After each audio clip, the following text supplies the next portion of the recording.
Hey everybody! Alright, I am going to chat with you a little bit because it's been one of those days. It's been one of those mom days where like you're just at the end of your rope by like 3 p.m. but your day doesn't end till 7 when the kids can go to bed. And like, you get it. One of those days. Just one of those days.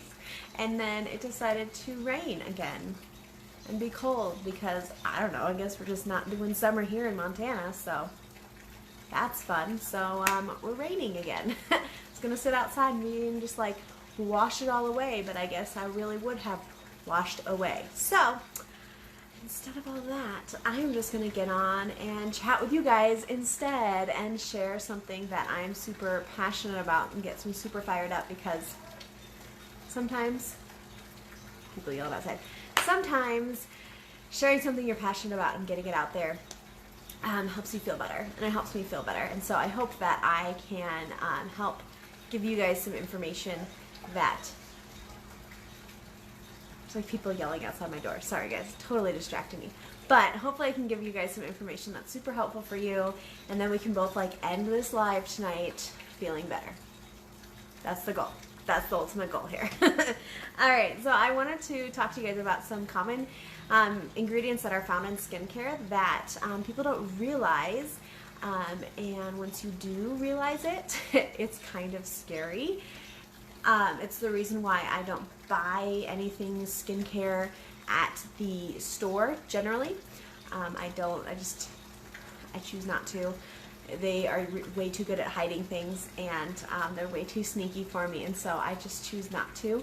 But they are some really common things that'll stick out on the back of the label if you want to go ahead and grab it and look at it and see. Now there's a lot of stuff that can be found in skincare products that are harmful, and at different varying levels. The things that I'm going to talk about today are very harmful. They're just very, very harmful. But most countries around the world are more stringent about the chemicals that you can use in the products and the ingredients that you can use in products that you use on your skin. It only takes 26 seconds for the ingredients that are in your products to get to your bloodstream, and so a lot of companies have been more, what's the word for it? Have been more proactive, that's the word. Have been more proactive about making sure that these chemicals don't go in the products in the first place, and that it's not the consumer who has to try to be super uber informed in order to not get these in their system. So my hope is that when I share these with you guys, that you will, one, be more informed, and two, know that I've done my research, and I do a lot of research. Hey Tanya, I do a lot of research so that I can share that with you guys, and so that I can be a resource for you guys, and you guys don't have to wonder if what I recommend is safe, because you know that I got your back. I got your back. Alright, so the 5 ingredients we're going to talk about today. The first one is parabens. Now this one is a lot more commonly known. People are more wary about it. These are cancer-causing ingredients. They can be used for a whole host of benefits in these skincare products, and you can find parabens in almost anything skincare related, in cosmetics, in your face wash, you can find it in your shaving cream. I mean, you can find it in almost anything. But sometimes it's hard to pick them out because they use them in the middle of a longer name. So they will name out like a specific paraben that they are using, and so they'll say like methylparaben, and people will skip over that because it doesn't register in their brain that like, that's still a paraben. That is still a cancer-causing ingredient that is in that face wash that you're using and that you're putting directly on your skin. So you need to be careful and diligent about looking and seeing that it doesn't have... Methylparaben is just the one that comes to mind off the top of my head, but there's a lot of them that are like that, where they are just a big long word and the end of it says paraben. So you got to be more careful about that one. Formaldehyde is one that we see a lot, and this is one that I think once people read it, they're like, oh my gosh, formaldehyde is not good, right? And they recognize it right off the bat. What people don't realize is that it is super common to find it in skincare ingredients. This one is the one and I hate talking about that company, but this is the one that, so I'm not going to name the company, because it doesn't really matter. But there is a very, very popular anti-aging system that you can buy that's like hundreds of dollars, and it works, but it works because there's ingredients like formaldehyde and like other chemicals that they use to actually, what's the word? The dead bodies, when they want to make them stiff and hard and like look pretty in the casket. I know this sounds like super harsh, but that's what they are using in their ingredients, and that's why the anti-aging works, because they're using these super scary chemicals that they normally just use on dead bodies, but they're using it on your skin. So you want to watch out for the formaldehydes. Those ones, it's a preservative, so you can find that in almost anything as well. And balm, that's the word I'm looking for. Thanks, Tanya. You got my back there. Embalming fluid, they use that in this skincare line, and they won't tell you that. They'll just tell you that it works. They won't tell you what the chemicals are when they're talking to you about it. But that's what they're using in there, and that's why it works, is because they're pumping those chemicals into your system that they pump in a dead body. Ugh, sorry, that like creeps me out. When somebody first pointed that out to me, I was like, no way. And so like I had to like look it up and like go all into it, but like, gross. How gross is that? Ugh. Another one that is not as commonly known, I wrote them down so that I won't lose my train of thought here, is polyethylene glycol. Most people just know it as PEG. This is a known carcinogen. It is super bad for your health. It's also super, super common to find in those skincare ingredients. If you walk down the aisle in Walmart or Target and you are looking at the back of them, you will find the PEGs in there. They normally won't put PEG. Sometimes they do.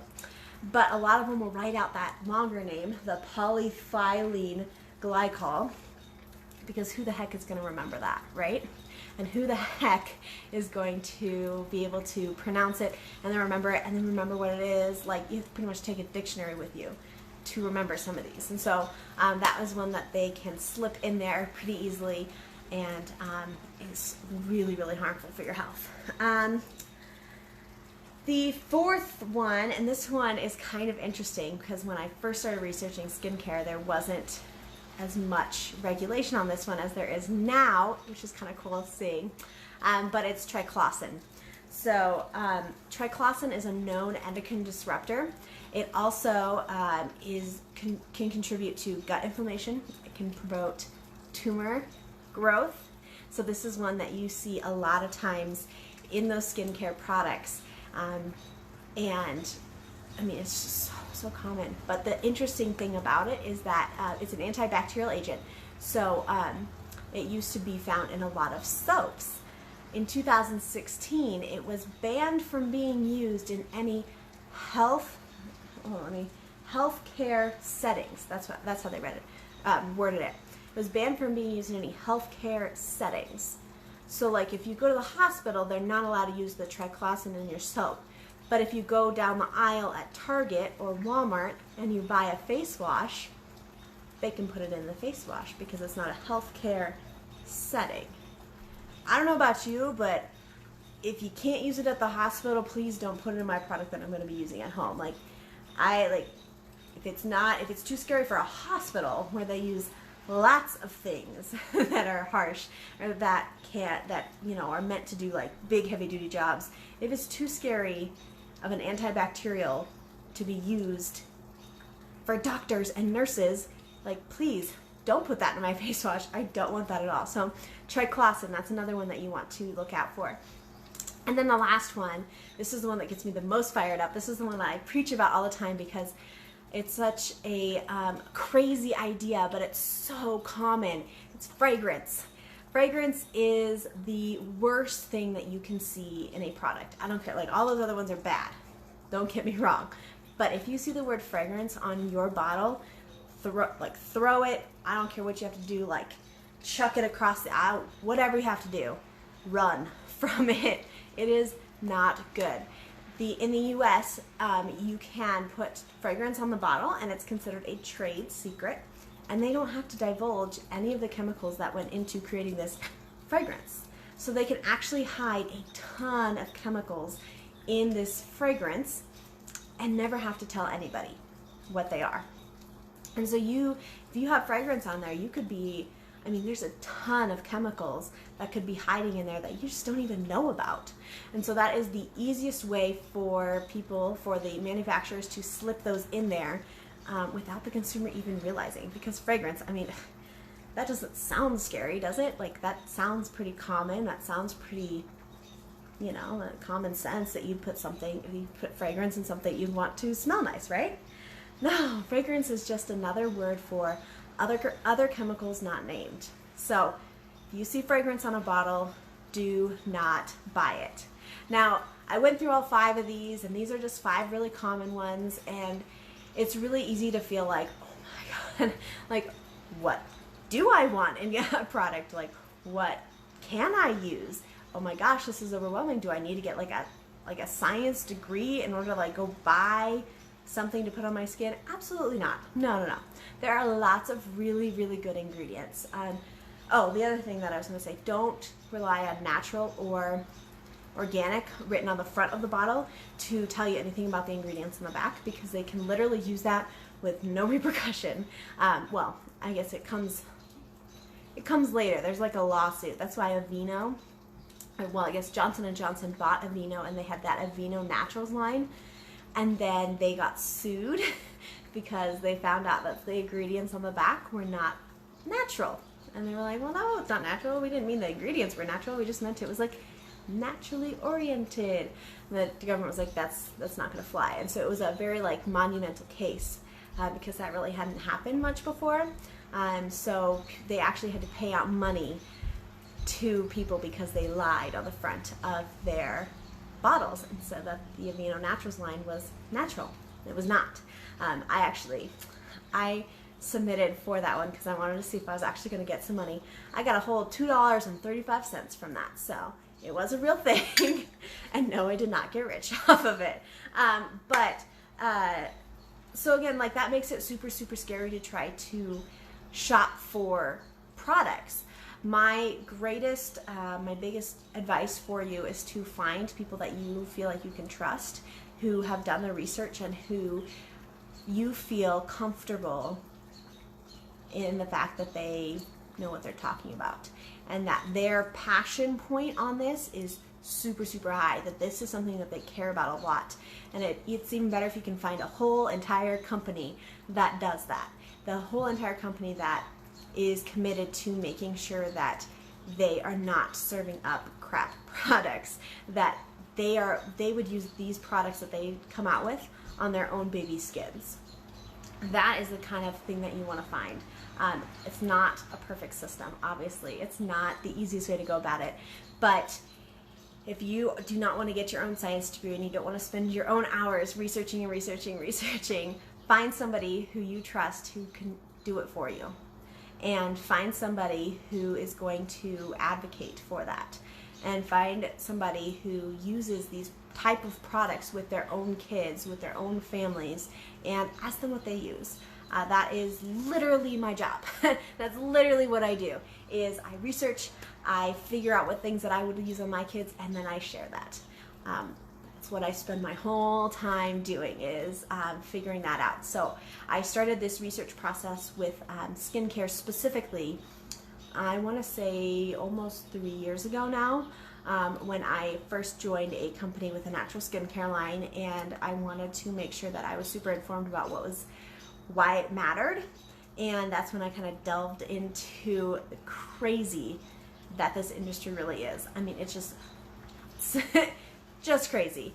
And so I have spent a lot of time researching, and not just in one company, not just in one type of product, like really trying to figure out, like, industry as a whole, what are the pain points, what do I need to watch out for, what are the good ones to get, what ingredients matter. And so when I come to you guys, I can come to you with a clear conscience of knowing that I am I am standing behind some things that are really, really good, and they're actually going to benefit people. And so that's why I'm so excited about the skincare line coming out with Wink, because Wink is that company that I found that is unwavering in their dedication to making sure that all their products are safe and none of these crappy ingredients are getting into their products. And these are all things that they used on their kids first before they brought it to market. And so when they decided to come out with the skincare line, I was like, yes, I know this is going to be really good. And then they showed us all the ingredients and I was like, yes, this is really good. And then they talked about, you know, like how they took the big systems, like the 12-step, do some magic, do a little jig while you like do your 3-hour routine. They took that and they put it into 3 products. And I was like, oh, they are thinking about the mamas who have 10 minutes of time at the end of the night to do a little something, brush the teeth, and jump in bed. They are thinking, but they're not compromising. And that was the important piece there for me, was that the fact that they aren't going to compromise on that. So if you would like some suggestions on some skincare, you want to look at the skincare system that we do have a special price for it through Friday, and then it goes back to its regularly scheduled pricing. But if you want to check that one out, let me know. I also have some really good suggestions for some other things, some things that are Wink, some things that aren't Wink, some things that I just super duper love, and some things that I trust. And I'm not one of those people to spend like thousands of dollars on this. So I am a budget-friendly person, so don't worry about that. But yeah, if you guys ever need somebody to like look over ingredients, somebody to give you some suggestions of things that I like and that I use, let me know. I'm always happy to look it over. I'm always happy to help, share my knowledge. That's why I did it in the first place, is so that I could share with all of you guys. And yeah, I do feel better. I'm glad I got that off my chest. I can talk about adult things for a minute. I just need to get like adult words out of my mouth for like 20 minutes and I'll feel better. Oh, and we're back. Awesome. Oh, Tanya, I'm so glad you thought that was informative.